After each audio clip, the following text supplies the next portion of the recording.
Hey, and welcome back to Pod Talks with myself, Ritu, and Sophie. So today's topic is an interesting one. It's actually quite personal to Sophie and I. We're going to be talking about our experiences and again, some of the things that can help, and also some of the research as well. So we are talking about ADHD, autism, and of course, how that all relates or how it can be helped by things like the gym and nutrition. So, Sophie, Yeah, tell us a little bit about why this topic and what's kind of inspired us to really kind of go for this today. Well, actually, it was your idea. it was my idea. To be fair. No, I think it's just because it's something that me and you are open about, in a sense of I always knew there was potentially something different about me when I was growing up. It didn't really get diagnosed until I was like college at uni, so it's actually quite late. But it was very apparent from young that there was like something, whether that be just mini obsessions I had or you know, not liking the way clothes felt. I always felt that there was something different or not being able to deal with my emotions. And obviously that led to me when I was younger not really being able to challenge those into something positive. So potentially going down wrong paths because I didn't really know what else to do with all these feelings. And then since finding the gym, since finding fitness and health and everything like that, it's a positive outlet for me to kind of feel those feelings and feel those kind of really intense emotions, but kind of challenge them and into like a positive energy. So I think it's really important that we talk about it and we talk about the benefits that going to the gym, eating healthy has on these things, and helps us to kind of not control it, but as like a coping mechanism, you Yeah, see? better management, right? Yeah, for sure. 100%. 100%. Yeah, so I will say that I'm probably not so open about it. I don't think I've really talked about it online. I think for me, I'm undiagnosed, right? But people have told me my whole life there's something going on.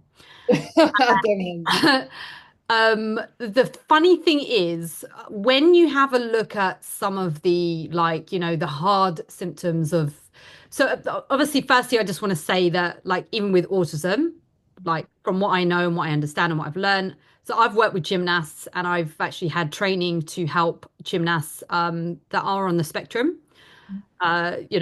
Basically introduce gymnastics and stuff into their lives and see how that can help. So I've actually worked with people directly that are really quite, we'd say maybe quite challenged with autism as well.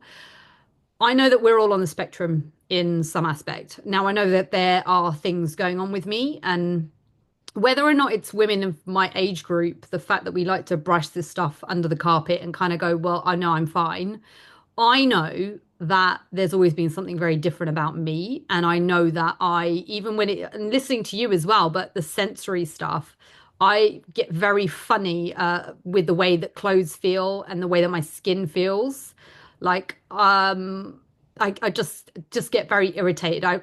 Everything has to be about, things have to smell nice, things have to feel nice, and I have to really be mentally in the right environment, and that also kind of relates to like physically in the right environment as well. So it's definitely something that I've experienced there. Now, for me, I was never diagnosed because I'm 41 next month, and back in my day, it wasn't really a thing, right? Maybe there were lots of kids that felt similar. Yeah. Um, I wouldn't say I was a naughty child or anything like that. If anything, people have probably said I'm a bit of a goody two shoes and I always want to do things like morally right or whatever. But I know that I've got some compulsiveness about things as well. I like things have to be put in the right order and in the right way. I think I've developed better coping mechanisms, and that's why it's not always so apparent now. But if you saw me 10 years ago, or maybe even 20 years ago, you'd be like, whoa, what is going on here? And I think it really, if somebody says it to me now and they notice it in me, I'll kind of go, yeah, yeah, that's what I think I've got going on. I have tried the GP route. They Mhm. they wouldn't. they wouldn't assess me. At Well, uni, they didn't have the facility nor the finances to have me assessed. And yeah, when I went to the doctors, she sort of took one look at me and went, "There's no way that there's anything going on with you. It's all in your head." So it's we're crazy, not. isn't But it? I know that a lot of it's related to financing.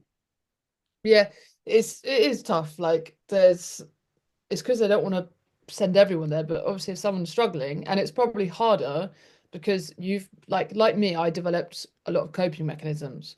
But you've developed a lot more because you had more time to develop those coping mechanisms, especially if you struggled when you were my age or later. You've got like 15, I don't want to say the age gap, but you've got age on me, the fact that you've had so much more time to have to adjust to that. And if I'm thinking the amount of coping mechanisms that I have, let alone how many you've had to have to continue it for that long. Whereas obviously I've got help with mine and I'm medicated in a sense for that because it helps it. But one thing you said about kind of like the compulsion, it's something to remember is autism, ADHD, OCD, social anxiety. I think it's called like comorbid. You're more than likely to have one bits of others, and I've got a couple of each, which is quite confusing because being autistic is like liking routine, but then I've got bits of ADHD where I'm really hyper and I just do everything and then I can't stick to one thing. So it's like having these two things where I love routine and I have to stick to the calendar, but then sometimes it's like fuck the calendar. Like one thing's gone wrong, it's all going crazy. We're gonna freestyle this shit. And then also having like the compulsion side of it as well is like tiring. Like checking doorknobs if they're closed 5 times a day, making sure the hobs are all off 12 times a day. Like all of that kind of stuff is grating on you as a person. You're Like literally listing off the things that I do. yeah, like I've if you resonate with me, and this is so funny, like the doctor literally said to me, the psychiatrist said to me, he literally said to me, he goes, Sophie, do you think you're autistic? And I said, nah, maybe. And he literally said to me, he was like, you are very high on the autism spectrum. And I thought I was sound. So if you're resonating to a lot of the things that I'm saying, then potentially that's because we get on really well. And I've always found that the type of people I get on best with, you, Joao, all of those type, there's something. And especially I think in the job that we do, you have to be a little bit like that in order to do the job. I don't know anyone who's, if I can say the term, Mad. you know, I don't know anyone who's not a little bit iffy in the odd noggin who does our job because it's so up and down. You've got to be a different type of person. But I would say if you're resonating with lots of the things that I say, then potentially that's something that you could go down, or there's private routes that you can go down that might be quicker for those listening. Um, but as long as you're like dealing with it, if it's becoming to a point where you literally can't deal with it and it's impacting like day-to-day life, then probably go and see someone. Yeah, of course. Yeah. Um, no, I totally appreciate that. And I think the interesting thing with that as well, Well, my and wife. potentially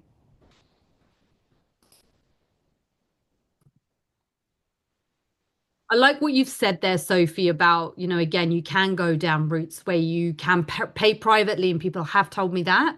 But I think where I am right now, and this is what I really hope that we're going to help others that are listening to this podcast, that again, if this is something you're experiencing, there might be some things that help you. And Sophie, I've actually shared some of these things as well of recent. But yeah, it's interesting what you say about needing structure, but then also wanting that freedom to like break free and to break free of it. I think it's super interesting for sure. Like knowing that there might be a label on something, there might be something going on, I might be able to get help because I've dealt with things on my own for so long. I like just feel like I wouldn't want to rock the boat. And I think I feel as though there are things that I can have in place that allow me to keep thriving. And I don't know if I'd want to bring anything in that suddenly just sends things out of whack. And obviously, knowing the age that I am, we know Yeah. that at least in the next like 5, 10 years, I don't know when it will hit, but menopause will obviously start to bring a new chemical hormonal change. And this might start changing how I am operating again. So, Do you know, because one thing that I felt when I was diagnosed was more relief. It was kind of like all the questions that I'd had from when I was younger, of feeling different, of weird, of feeling like I was overreacting to things, of feeling like a bit different to everyone else. It kind of brought me relief. Like I didn't need them to give me anything or to help me anything with art. It was just enough for them to say, yeah, look, this is why you do this. This is why you react like this. This is why you behave like this. And it doesn't mean that it gets me out of things. Like if I overreact, like my relationship, it doesn't mean that I get away with things, but it means that there's understanding, compassion behind it. And I think that's one thing that it might help you in a sense of it's just a relief of being like, I know why I'm like this. There's a reason behind it. I'm not just weird or I'm not just overreacting. You know what I mean? But I do get like, especially with menopause coming along for you, there's going to be other things that you're going to have to think about rather than like, and if you're dealing with it well, it depends if it's kind of like the bane of your life. Like mine was literally like I was getting in trouble at school, like it was all going quite, I was doing the wrong things when I got to college, like it was all getting a little bit too much. Whereas, now I'm dealing with it, but that's from years of, my mum helping me do things, whereas now I don't have to have her. But if I didn't have her pushing me to do these things or trying to make me friends, then I don't think I wouldn't have been able to have done that myself. yeah, That makes sense. yeah, no, I can appreciate that for sure. Um, it's interesting. So that's an area that I don't have an issue with because I make friends with anyone, like anyone. Everyone is my friend. I make friends quite easily as well, but no one can understand the feeling I get inside of me when I'm doing that. Or if I'm having a good day, I could be absolutely fine. I could speak to a randomer, but if I'm feeling a little bit anxious, a little bit like that, I won't be able to do that. And it does just depend on the day and how I'm managing things. But Mm. yeah, with you, if I was to take a look at you, not knowing a little things about you, you're loud, you're bubbly, you're able to speak out publicly, you've got friends, like you're easily to make friends, like you'd be like, oh no, she's fine. But that's the thing with women and females who have autism, it's not picked up upon because most of them don't suffer with the kind of social aspect. They might deep down, but they don't show it. Like autism is hard to pick up in females. Like really hard. That's why a lot of girls don't get diagnosed till they're older. But then it's kind of like not too late because it's never too late, but it's kind of like, oh, kind of should have had the help when I was really struggling. Yeah, Now I've just kind of been able to like get past it myself. I think I would have had, and this is the thing, I've only approached it once, and it was at university. Yeah. What happened? What kind of made you be like, oh, I need to do something about this? What was the Well, last? I was told by them, again, with like getting support and help, like, we don't have the facility to test you here, but it's worth talking to your GP. And Mm. this is where I spoke to my GP, and they said, we won't test you unless you've been referred. And it was a chicken and egg situation. They couldn't refer me and they wouldn't accept me unless I'd been referred. So it was just like, what's the point? Forget about it, right? I wanted to kind of move on a little bit, because it's great to know that where we are and how we both feel and things like that. But I think some of the stuff that I think is really important is talking about maybe the role of like exercise and the gym. Like if we're thinking specifically in terms of like the types of training and maybe even like how has this helped with like managing, symptoms that you experience. Tell us a bit about that. Yeah. So definitely in terms of context, finding the gym when I was potentially at like a low point in my life was an outlet, especially the way that I train. It's bodybuilding style train. It's very like intense. So being able to have that release of energy, potentially even anger, stress, anxiety, it's just amazing for me. Like I know now that if I go into the gym, I'm going to feel excellent after. If I'm having a bad day, I go to the gym, I'm feeling great after. Um, like even sometimes I get the same buzz from doing cardio. It's just the act of doing something and exerting kind of force or effort and getting that kind of dopamine hit after. So kind of looking for things that give me healthy dopamine hits or healthy levels of serotonin rather than doing God knows what to get that, if that makes sense. Yeah. Uh, what about you?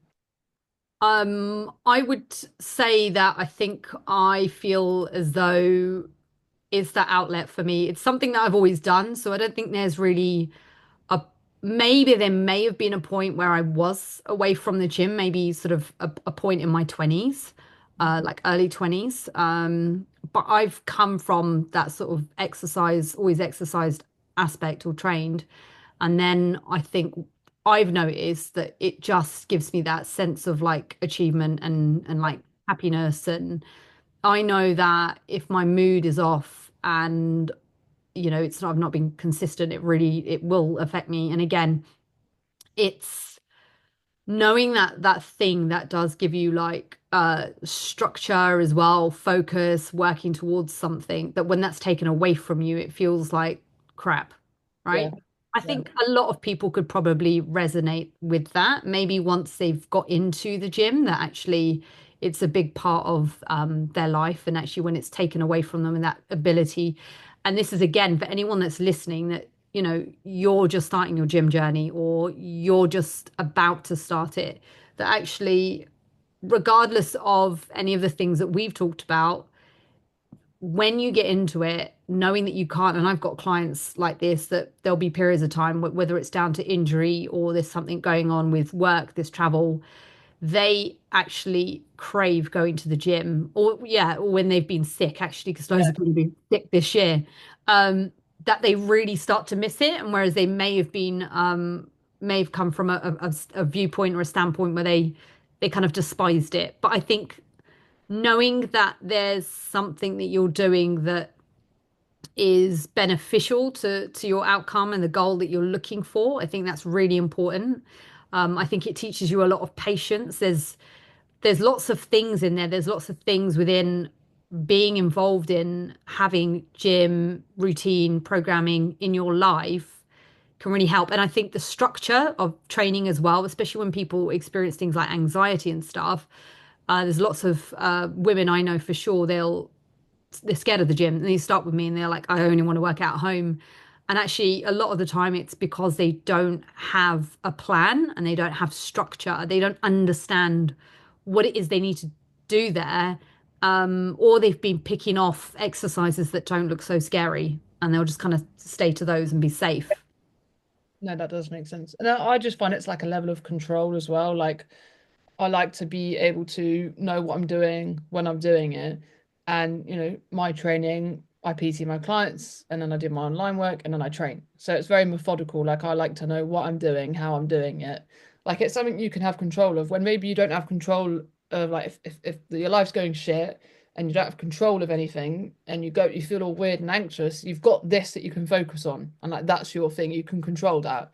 That's definitely something that I've found and a lot of my other clients as well. Like if uni's getting stressful for them, if they've got stuff going on at home, like, okay, cool, like let's channel how you're feeling into something that you can control, and that's you going to the gym, that's you working hard. And then you feel like, as you said, you feel accomplished, you feel positive, you feel happy. All those things lead into, especially if you're someone who deals with ADHD or autism, they're very much you can get quite high and you can get quite low. It's very like up and downy. So if you have a kind of healthy dopamine or serotonin kick from the gym, from doing positive things, then you kind of get like obsessed with that. Mm. Rather than it's very easy to go down a slippery slope of being obsessed with other dopamine hits or spending ages on your phone, just craving social kind of interaction that's not even legitimate. So it's nice to do positive things, go see your friends, go for a coffee, like go to the gym, all those kind of things. If you channel it into the right things, then you can actually use your ADHD and autism. I hate when people say it. Oh my God, it's a superpower. Shut up. No, it's when people say that, they're like, oh my God, it's such a superpower. Shut up. Um, yeah, like you can actually use it to your advantage. Yeah. Like, not there's got to be a certain type of person that can stick to a meal plan and not go off track because they don't have any emotional kind of attachment to it. They just see it as I'm going to the gym, I need to train hard. That's like me. Everyone looks at my food like, how the fuck can you eat that? I have no emotional attachment to it. Like, I just see it as food, so I'm able to stick to it because I don't, it is what it is. Whereas I know other people would really struggle with that. And the same with like being consistent. Like once I'm in, I'm in. And definitely people with ADHD will be able to relate because when you find something you love and you're passionate about, you're all in. So like you can use it to leverage it in a positive way for you for sure.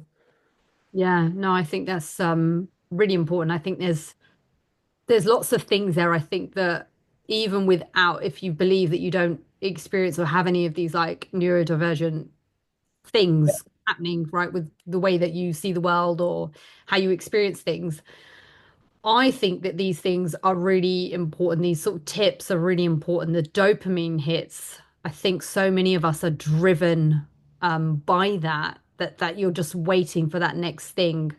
And again, these days, that dopamine hit comes from things like scrolling. You feel horrible after it. You're Yeah. not helping yourself by doing things like that, but people do. It's scroll. We've all been through there, and then it's like, whoa, snap out of it. What am I doing? So I think it's, yeah, in terms of focus as well, you're giving yourself other things to do. And I think it's really important actually that we do realize that there are other things to do in life. Go and see your friends, go to the gym, get out for a walk. Yeah, even like be annoying and just track your meals and know what you're going to have and prepare for those things.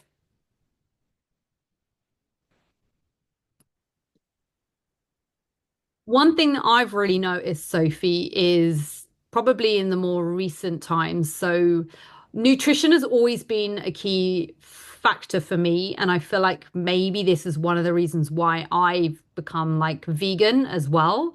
And Okay. again, very specific like that. I feel like sometimes there can be a great deal of like decision fatigue that we experience as well, having too many options.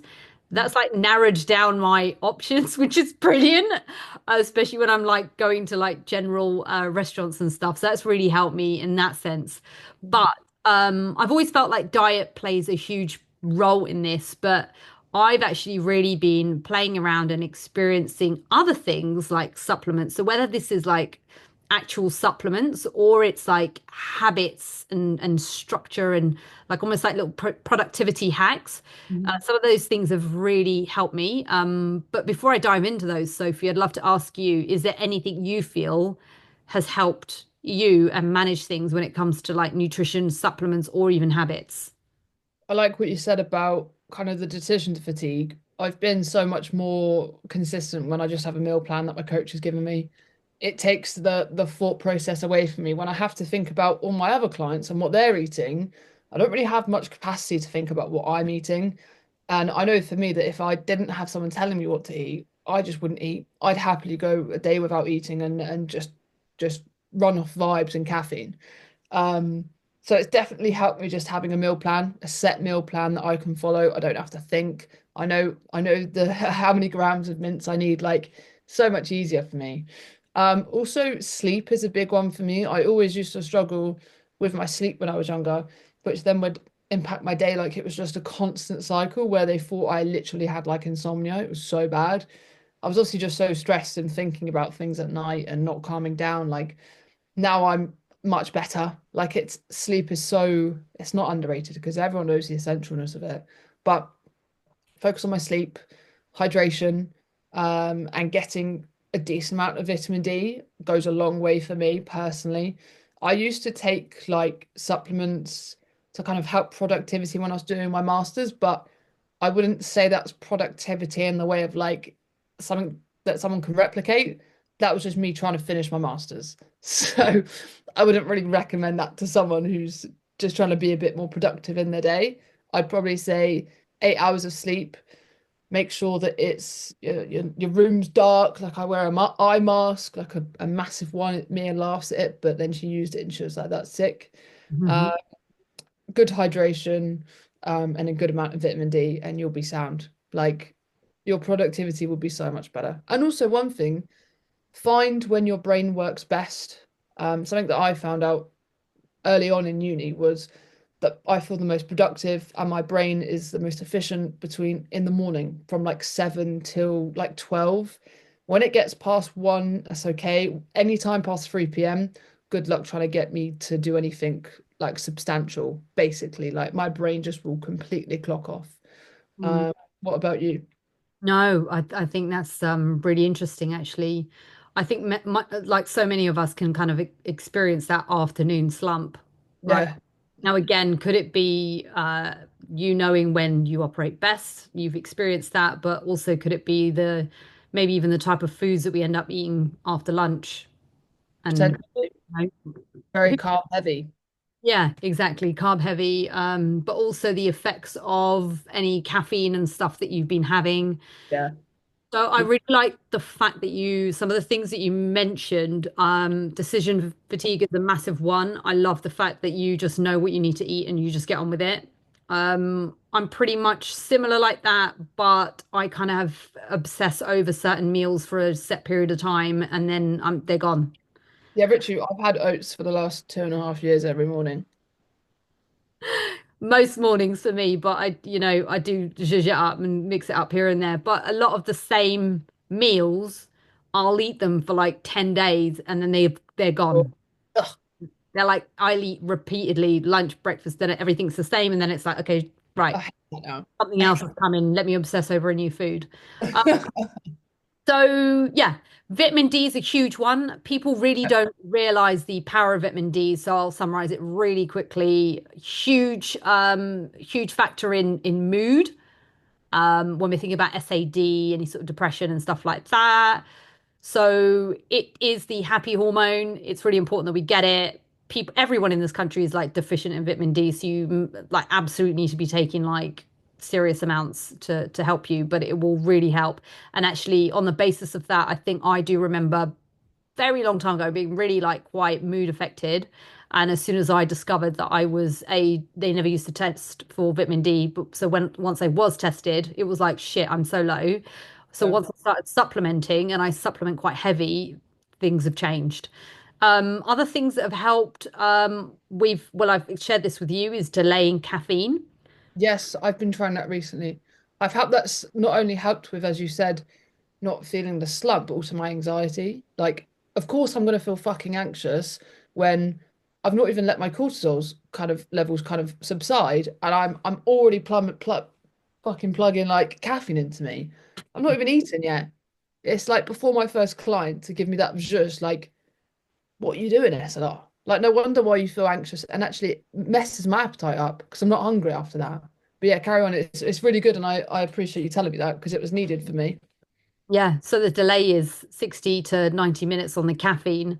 So you allow your natural cortisol levels to rise because that's the job of it when you're up in the morning.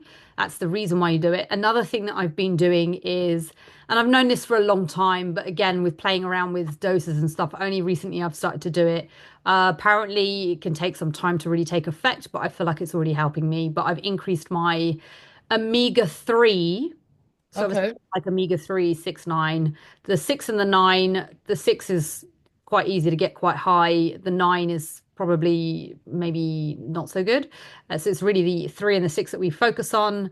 The 3 is the one that we need to get a lot higher. That's the one that can be quite, the ratios can be really affected even with food. Yeah. So it's really important that we try and get the specific compound in the chain called EPA. We need to try and get that up to at least like, I think it's between 1 and 3 grams, which is insane because most supplements will be like 164 milligrams or something Yeah. stupid. So Nowhere near. you really do need to make sure that you're keeping an eye on those things. And I would advise, either looking at some research, speaking to your GP, or like reaching out as well to me. I'll be happy to discuss that with you.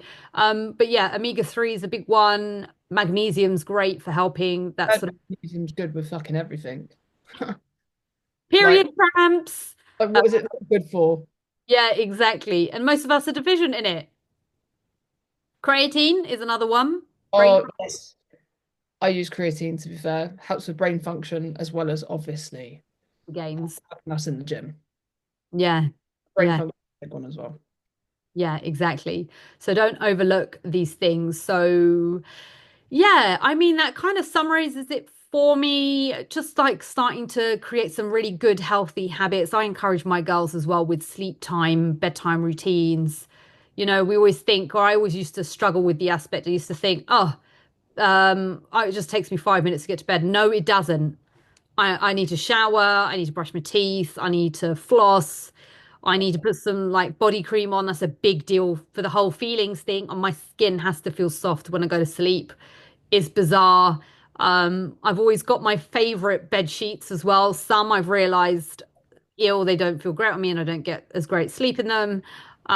So yeah, just do the basics and get the hell away from your phone, or any Yeah. screens as it matters, as it happens, because people almost forget that the television, your iPads, and those sort of things count. They bloody well do count. It's not just laptops and phones. Laptops and phones actually have really clever apps where you can apply blue light blockers Yeah. to them. Um, don't let that make you stay on your phone. I li- yeah, but I turn the brightness down on my TV. Okay. Like it's literally like you can't see anything. It's just so I can like so basically what I do, Mia finds it really weird, but I have to watch something that keeps my brain occupied on something else. So stuff that people probably wouldn't watch before sleep, I like to watch before sleep because it takes my mind away from what I could be thinking about to something else. Fall asleep like a baby. If it works for you. Reading is another one. Reading Yeah. before bed if you can hack it. You wouldn't really want to read the books I read before bed. No. I'll text you off for the ones I read. Okay, cool. Um, say no more. The other thing Aliens. I was going to talk about was just really quick mention was music and sounds. Oh yeah. So what I understand, you shouldn't listen to them on a regular basis, but again, it's just sort of throwing it in there every now and then can actually help you settle and reduce anxiety. So sort of sounds and stuff. Frequency music. Pardon? You want about frequency music? Yeah, frequency, like Why would binaural why beats. can't you listen to it a lot? I think if you listen to it a lot, maybe it might be the whole thing that it doesn't have the same effect as it might do as if you just throw it in there occasionally. You know Okay. how people like say you need to shock your muscles? Well, you don't shock your Yeah. muscles, ladies, but maybe you need to throw something in the mix in your environment. Who knows? I got you. Okay. Right, let's wrap it up, Quinn. Yeah. No? Um, Brilliant. Really love this. I feel like we could have kept talking for like another 4 hours. Maybe Yeah. we'll revisit this one. But for those of you that are listening, this has been Pod Talks with myself, Richu, and Sophie. You can find us on Instagram. I'll drop our handles below.